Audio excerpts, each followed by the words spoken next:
भाइयों एवं बहनों, जय श्री गुरुदत्त। आप सबका शाश्वत ज्ञान गिरनार से चैनल में स्वागत और अभिनंदन है। भाइयों बहनों, राम तो बहुत मिल जाएंगे, लेकिन रावण नाम का दूसरा कोई नहीं मिलेगा। रावण एक कुशल राजनीतिज्ञ, सेनापति और वास्तुकला का मर्मज्ञ होने के साथ साथ बहुविद्याओं का जानकार था। उसे मायावी इसलिए कहा जाता था कि वह इंद्रजाल, तंत्र, सम्मोहन और तरह तरह के जादू जानता था। उसके पास एक ऐसा विमान था जो अन्य किसी के पास नहीं था। इन सभी के कारण सभी उससे भयभीत रहते थे। ब्रह्मा जी के पुत्र पुलस्त्य ऋषि हुए। उनका पुत्र विश्रवा हुआ। विश्रवा की पहली पत्नी भारद्वाज की पुत्री देवांगना थी, जिसका पुत्र कुबेर था। विश्रवा की दूसरी पत्नी दैत्यराज सुमाली की पुत्री कैकसी थी, जिसकी संतानें रावण, कुंभकर्ण और विभीषण थे। जैन शास्त्रों में रावण को प्रतिनारायण माना गया है।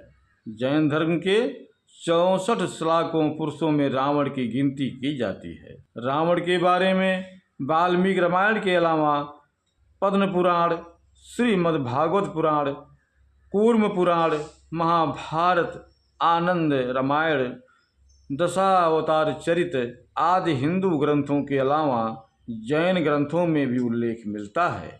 भगवान रामचंद्र का विरोधी और शत्रु होने के बावजूद रावण सिर्फ बुरा ही नहीं था, वह बुरा बना तो सचमुच में ही प्रभु श्री राम की इच्छा से।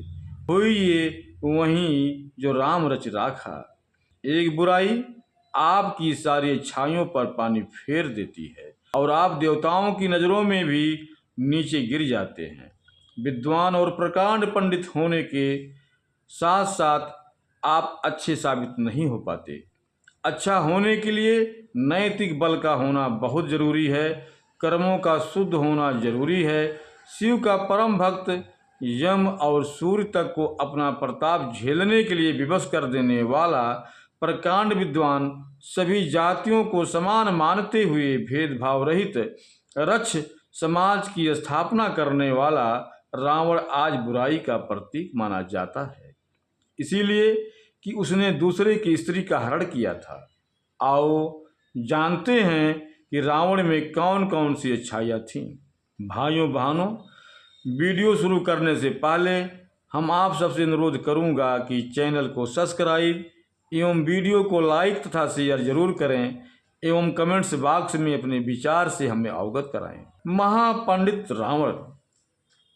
कहा जाता है, जब राम बानरों की सेना लेकर समुद्र तट पर पहुंचे, तब राम रामेश्वरम के पास गए और वहां उन्होंने विजय यज्ञ की तैयारी की। उसकी पूर्णाहुति के लिए देवताओं के गुरु बृहस्पति को बुलावा भेजा गया, मगर उन्होंने आने में अपनी असमर्थता व्यक्त की। अब सोच विचार होने लगा कि किस पंडित को बुलाया जाए ताकि विजय यज्ञ पूर्ण हो सके। तब प्रभु राम ने सुग्रीव से कहा, तुम लंकापति रावण के पास जाओ। सभी आश्चर्यचकित थे, किंतु सुग्रीव प्रभु राम के आदेश से लंकापति रावण के पास गए। रावण यज्ञ पूर्ण करने के लिए आने के लिए तैयार हो गया और कहा, तुम तैयारी करो, मैं समय पर आ जाऊंगा। रावण पुष्पक विमान में माता सीता को साथ लेकर आया और सीता को राम के पास बैठने को कहा। फिर रावण ने यज्ञ पूर्ण किया और राम को विजय का आशीर्वाद दिया। फिर रावण सीता को लेकर लंका चला गया। लोगों ने रावण से पूछा, आपने राम को विजय होने का आशीर्वाद क्यों दिया? तब रावण ने कहा, महापंडित रावण ने यह आशीर्वाद दिया है, राजा रावण ने नहीं, शिव भक्त रावण। एक बार रावण जब अपने पुष्पक विमान से यात्रा कर रहा था तो रास्ते में एक वन क्षेत्र से गुजर रहा था।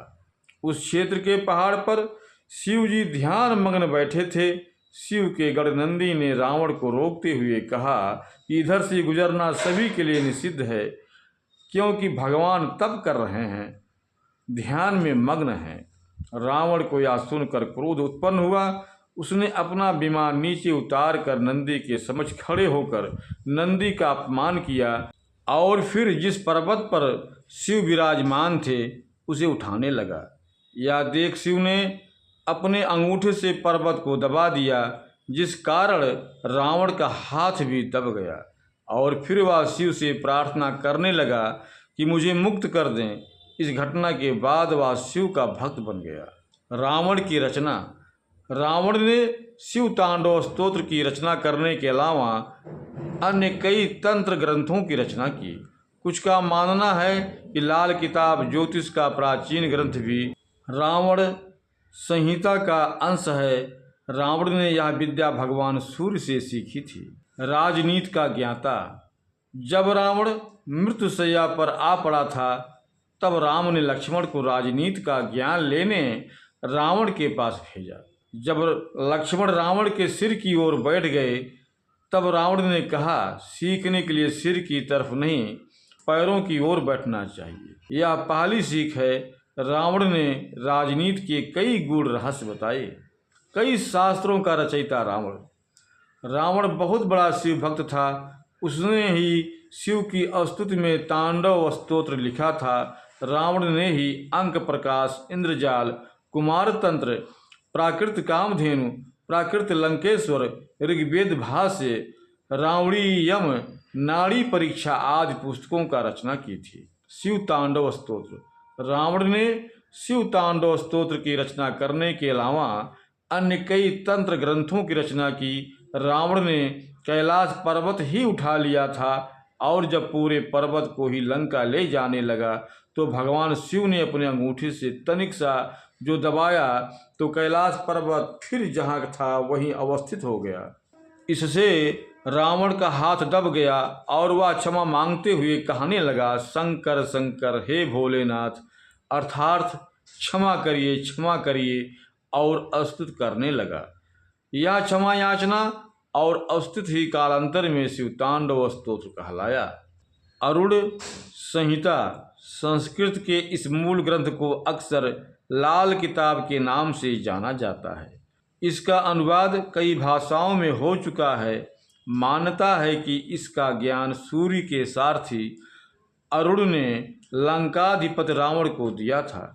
यह ग्रंथ जन्म कुंडली, हस्तरेखा तथा सामुद्रिक शास्त्र का मिश्रण है। रावण संहिता। रावण संहिता जहाँ रावण के संपूर्ण जीवन के बारे में बताती है, वहीं इसमें ज्योतिष की बेहतर जानकारियों का भंडार है। रावण पर रचना। पुराणों सहित इतिहास ग्रंथ वाल्मीकि रामायण और रामचरित रामायण में तो रावण का वर्णन मिलता ही है, किंतु आधुनिक काल में आचार्य चतुरसेन द्वारा रावण पर वयम रक्षामः नामक बहुचर्चित उपन्यास लिखा गया है। इसके अलावा पंडित मदन मोहन शर्मा शाही द्वारा 3 खंडों में लंकेश्वर नामक उपन्यास भी पठनीय है। मायावी था रावण। शक्तियाँ 2 तरह की होती हैं, एक दिव्य और दूसरी मायावी। रावण मायावी शक्तियों का स्वामी था। रावण एक त्रिकालदर्शी था। उसे मालूम हुआ कि प्रभु ने राम के रूप में अवतार लिया है और वे पृथ्वी को राक्षस विहीन करना चाहते हैं। तब रावण ने राम से बैर लेने की सोची, परिजनों की रक्षा के लिए प्रतिबद्ध। भगवान श्री राम के भाई लक्ष्मण ने रावण की बहन सुपर्णखा की नाक काट दी थी। पंचवटी में लक्ष्मण से अपमानित सुपर्णखा ने अपने भाई रावण से अपनी व्यथा सुनाई और उसके कान भरते हुए कहा, सीता अत्यंत सुंदर है और वह तुम्हारी पत्नी बनने के लिए सर्वथा योग्य है। तब रावण ने अपनी बहन के अपमान का बदला लेने के लिए अपने मामा मारीच के साथ मिलकर सीता अपहरण की योजना रची। इसके अनुसार मारीच का सोने के हिरण का रूप धारण करके राम व लक्ष्मण को वन में ले जाने लगा और उनकी अनुपस्थिति में रावण द्वारा सीता का अपहरण करने की योजना थी। इस पर जब राम हिरण के पीछे वन में चले गए तब लक्ष्मण सीता के पास थे, लेकिन बहुत देर होने के बाद भी जब राम नहीं आए तो सीता माता को चिंता होने लगी। तब उन्होंने लक्ष्मण को भेजा। राम और लक्ष्मण की अनुपस्थिति में रावण सीता का अपहरण करके ले उड़ा। अपहरण के बाद आकाश मार्ग से जाते समय पक्षी राज जटायु के रोकने पर रावण ने उसके पंख काट दिए। रावण ने सीता को लंका नगरी की अशोक वाटिका में रखा और त्रिजटा के नेतृत्व में कुछ राक्षसियों को उनकी देखरेख का भार दिया। माता सीता को छुआ तक नहीं। भगवान राम की अर्धांगिनी माँ सीता का पंचवटी के पास लंकाधिपति रावण ने अपहरण करके 2 वर्ष तक अपनी कैद में रखा था। लेकिन इस कैद के दौरान रावण ने माता सीता को छुआ तक नहीं था। रावण जब सीता के पास विवाह प्रस्ताव लेकर गया तो माता ने घास के एक टुकड़े को अपने और रावण के बीच रखा और कहा, हे रावण, सूरज और किरण की तरह राम सीता अभिन्न हैं। राम व लक्ष्मण की अनुपस्थिति में मेरा अपहरण कर तुमने अपनी कायरता का परिचय और राक्षस जात के विनाश को आमंत्रित कर दिया है। तुम्हारे को श्री राम जी के शरण में जाना चाहिए। इस विनाश से बचने का एकमात्र उपाय है, अन्यथा लंका का विनाश निश्चित है। सीता माता की इस बात से निराश रावण ने राम को लंका आकर सीता को मुक्त करने को 2 माह की अवधि दी। इसके बाद रावण या तो सीता से विवाह करेगा या उसका अंत होगा। रावण ने सीता को हर तरह के प्रलोभन दिए कि वह उसकी पत्नी बन जाए। यदि वह ऐसा करती है तो वह अपनी सभी पत्नियों को उसकी दासी बना देगा और उसे लंका की राजरानी। रावण को ऐसा श्राप था कि वह किसी भी पराई स्त्री के साथ जोर जबरदस्ती नहीं कर सकता था, नहीं तो उसका सर शरीर से उड़ जाता, निकल जाता। रावण ने शुंबा और बाली द्वीप को जीतकर अपने शासन का विस्तार करते हुए अंगद्वीप, मलयद्वीप, वराहद्वीप, शंखद्वीप, कुशद्वीप, यवद्वीप और आंध्रालय पर विजय प्राप्त की थी। इसके बाद रावण ने लंका को अपना लक्ष्य बनाया। आज के युग के अनुसार रावण का राज विस्तार इंडोनेशिया, मलेशिया, बर्मा, दक्षिण भारत के कुछ राज्य और संपूर्ण श्रीलंका तक था। लंका पर कुबेर का राज था, परंतु पिता ने लंका के लिए रावण को दिलासा दी थी तथा कुबेर को कैलाश पर्वत के आसपास के त्रिविष्ट तिब्बत क्षेत्र में रहने के लिए कह दिया। इसी तारतम्य में रावण ने कुबेर का पुष्पक विमान भी छीन लिया। दरअसल माली, सुमाली, माल्यवान नामक 3 दैत्यों द्वारा त्रिकुट सुबेल पर्वत पर बसाई लंकापुरी को देवों ने जीतकर कुबेर को लंकापति बना दिया था। रावण की माता कैकसी सुमाली की पुत्री थी। रावण ने रचा था नया संप्रदाय। आचार्य चतुर्सेन द्वारा रचित बहुचर्चित उपन्यास वयम रक्षामः तथा पंडित मदन मोहन शर्मा शाही द्वारा 3 खंडों में रचित उपन्यास लंकेश्वर के अनुसार रावण शिव का परम भक्त, यम और सूर्य तक को अपनी प्रताप झेलने के लिए विवश कर देने वाला, प्रकांड विद्वान, सभी जातियों को समान मानते हुए भेदभाव रहित समाज की स्थापना करने वाला था। सुरों के खिलाफ असुरों की ओर था रावण। रावण ने आर्यों की भोग विलास वाली यक्ष संस्कृत से अलग सभी की रक्षा करने के लिए रक्ष संस्कृत की स्थापना की थी। यही राक्षस थे। लक्ष्मण को बचाया था रावण ने। रावण के राज्य में सुखेड़ नामक प्रसिद्ध वैद्य था। जब लक्ष्मण सहित कई बांदर मूर्छित हो गए थे तब जामवंत जी ने सलाह दी थी, अब इन्हें सुखेड़ ही बचा सकते हैं। रावण की आज्ञा के बगैर उसके राज्य का कोई भी व्यक्ति कोई कार्य नहीं कर सकता था। माना जाता है कि रावण की मौन स्वीकृति के बाद ही सुखेड़ ने लक्ष्मण को देखा था और हनुमान जी से संजीवनी बूटी लाने के लिए कहा था। आयुर्वेद, तंत्र और ज्योतिष का ज्ञाता रावण अपने युग का प्रकांड पंडित ही नहीं, वैज्ञानिक भी था। आयुर्वेद, तंत्र और ज्योतिष के क्षेत्र में उसका योगदान महत्वपूर्ण था। इंद्रजाल जैसी अथर्ववेद मूलक विद्या का रावण ने ही अनुसंधान किया था। उसके पास सुखेड़ जैसे वैद्य थे जो देश विदेश में पाई जाने वाली जीवन रक्षक औषधियों की जानकारी स्थान गुण धर्म आदि के अनुसार जानते थे। रावण की आज्ञा से ही सुखेड़ वैद्य ने मूर्छित लक्ष्मण की जान बचाई थी। चिकित्सा और तंत्र के क्षेत्र में रावण के ये ग्रंथ चर्चित हैं। 10 शतकात्मक अर्क प्रकाश, 10 पटलात्मक उड्डीस तंत्र, कुमार तंत्र और नाड़ी परीक्षा।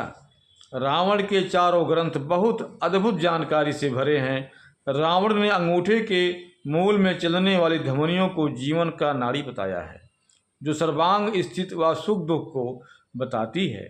रावण के अनुसार औरतों में बाम हाथ एवं पांव तथा पुरुषों में दक्षिण हाथ एवं पांव की नाड़ियों का परीक्षण करना चाहिए। इसी प्रकार शिशु स्वास्थ्य योजना का विचारक अर्क प्रकाश को रावण ने मंदोदरी के प्रश्नों के उत्तर के रूप में लिखा है। इसमें गर्भस्थ शिशु को कष्ट, रोग, काल, राक्षस आदि व्याधियों से मुक्त रखने के उपाय बताए हैं। इसी प्रकार कुमार तंत्र में मातृकाओं को पूजा आदि देकर घर परिवार को स्वस्थ रखने का वर्णन है। इसमें चेचक, छोटी माता, बड़ी माता जैसी मातृ व्याधियों के लक्षण व बचाव के उपाय बताए हैं। भाइयों बहनों, अब हम अपने शब्दों को यहीं पर विराम दूंगा। पुनः मिलेंगे अगले वीडियो में। जय श्री गुरुदत्त, जय श्री गुरुदत्त।